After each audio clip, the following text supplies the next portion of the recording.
本期视频聊一聊我们为什么难以真正理性的底层逻辑以及解决办法。尽管现代人类社会以理性自居，但在关键的判断与决策中，深层的非理性机制依旧主导着我们的行为。这些机制并非偶发的思维错误，而是来源于生物本能、演化过程以及情境诱因的系统性偏差。当我们将其置于复杂系统之中，例如市场组织或政策决策，这些倾向就可能引发广泛的误导、资源错配，甚至灾难性后果。要理解并应对人类的判断缺陷，必须从心理结构的底层机制出发，识别出最具普遍性与破坏力的偏误类型，并通过制度设计加以抵消。人类的行为对奖惩极为敏感，尤其是及时奖励与间歇性奖励能够迅速固化行动路径。然而，正因如此，错误的激励结构也能系统性地塑造错误的行为。例如，为了追求短期业绩，群体成员可能选择操控数据或做出数据好看，实际却一塌糊涂的选择。在分销体系中，激励不当可能导致过度推销、库存堆积，甚至欺诈。比如在企业中，若销售团队的提成制度鼓励推销旧型号，而不是推广新技术，结果便是创新产品积压，落后产品畅销。医疗体系若采用按项目计费，医生可能会倾向于开更多无关紧要的检查。激励不是中性的，它是行为的轨道。轨道错了，再努力奔跑也只会加速偏离目标。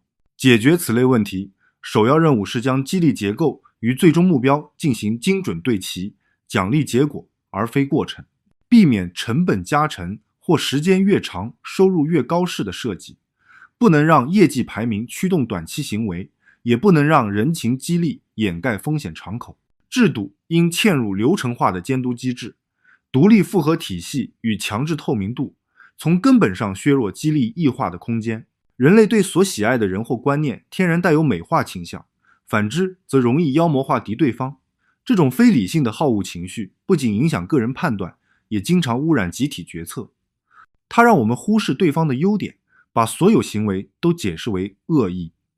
政治领域的极化、家庭中的长期诉讼、组织内的恶性竞争，往往都源于这种心理。比如在组织治理中体现为裙带倾向、同温层确认、敌对归因等，往往导致团队分裂、政策僵化、机会丧失，甚至是爱屋及乌的盲目跟随。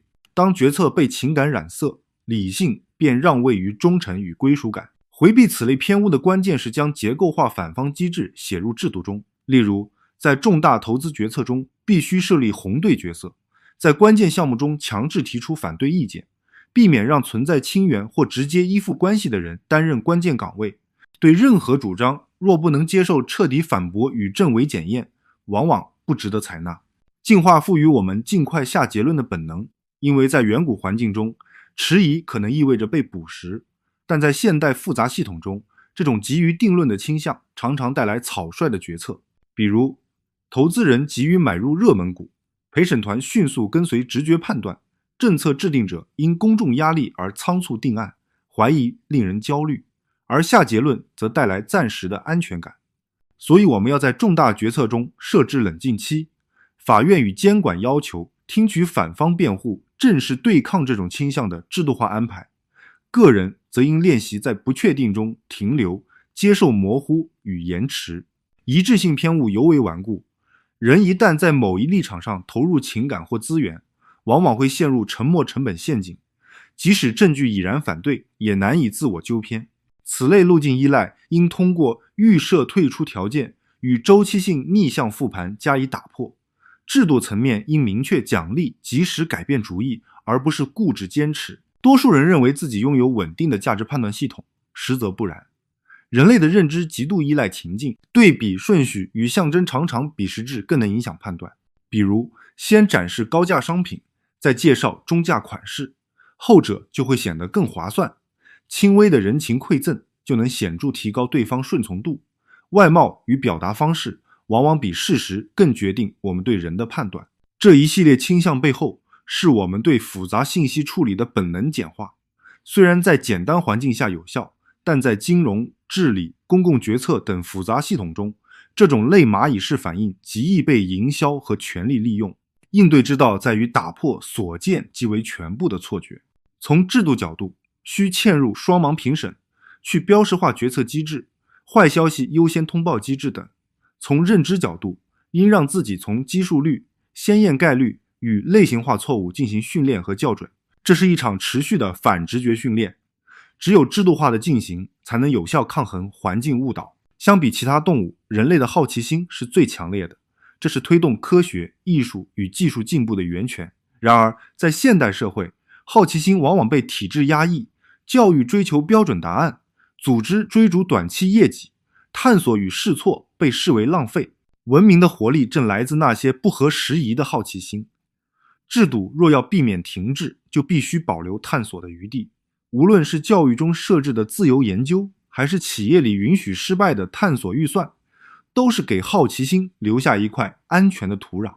康德以其绝对命令而闻名。所谓绝对命令，是某种黄金法则，它要求人们遵守某些行为方式。如果所有人都遵守这些方式，那么就能够保证社会制度对每个人来说都是最好的。应该说，在现代社会，每个有文化的人都表现出并期待从别人那里得到康德所定义的这种公平，也是人类社会最基本的共识。正是这种基本共识，让我们愿意排队，愿意礼让，愿意分享。公平感被破坏时，愤怒便会爆发。制度必须牢牢抓住这一点。透明的分配机制、公开的竞争程序、普遍可接受的规则，都能减轻不满，稳定合作。反之，不公的积累会带来极端的社会冲突。历史上奴隶制度的废除，正是对公平的共识逐渐战胜旧制度的结果。驱动世界的不仅是贪婪，更是嫉妒。人们往往更在意别人得了多少，而非自己实际拥有多少。这种心理在组织中极具破坏力。过大的收入差距会撕裂团队，即使差距的确有合理性。嫉妒是火，能毁灭信任，也能推动改良。组织如果不加引导，嫉妒就会变成内耗。若能将比较对象转移到外部，嫉妒也可能转化为竞争力。关键在于解释透明和目标的合理设计。互惠是人类最古老的本能之一，它维系婚姻、友谊和商业合作，也导致报复与冲突的升级。小小的善意能换来长期的信任，小小的敌意也能触发无休止的仇恨。在现代制度中，互惠必须被规范。公职体系中严禁接受馈赠，就是为了切断潜意识的回馈链条。国际关系中，以牙还牙必须延迟与克制，否则仇恨会无限放大。互惠是合作的基石，但也可能成为腐败和战争的借口。人类大脑善于模式识别，却也容易被简单联想误导。昂贵等于高质量，包装精美等于安全，笑容等于可信。这些联想降低了思维成本，却为操纵和欺骗打开大门。广告行业、政治宣传乃至组织内部的偏见，无不利用了这一点。对于我们而言，真正的理性并不是彻底摆脱偏差，而是认识偏差、限制偏差、利用偏差。在制度层面，透明、复合、反方机制与公平设计都是对人性弱点的驯化。在个人层面，要训练自己去怀疑，并且要接受不确定性，鼓励做出改变，这才是走向成熟的有效路径。人类文明的进步不是理性战胜非理性，而是理性学会与非理性共存。只有承认我们不是理性机器，才能设计出更接近理性的制度，并在非理性的深渊中开辟出一条清醒的航道。好了，本期视频就到这里，感谢你的收看。